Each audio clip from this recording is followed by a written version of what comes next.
Alright, so when you score and break a tile, you'll notice that there's like rough edges on it. And you wonder, well, how am I going to fix that? Because if that tile is going to be exposed, how is it going to look good? One secret weapon I have is this little guy here. Another monolith product. It's basically sandpaper for tile. So it's on a nice sponge. I've had this thing for, I don't know, 3 or 4 years now. Still using it all the time. Works amazing. So all you do is after you've scored and broke your tile, you have the rough edge, you take the sandpaper, and literally that's all you do.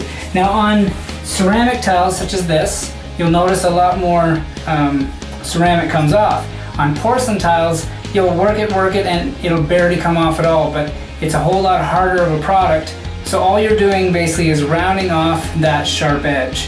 Whereas ceramic, you can actually form the tile with that if you need to. So if you have a bump out, you can sand it so much that you can actually drop the bump out. Only ceramic, not porcelain. And then you're ready to install it, and you'll have a nice clean edge, just like, you won't be able to see it here, but it finishes it off real nice. And in case somebody does bump it, it's not gonna cut them. And that's how you do that.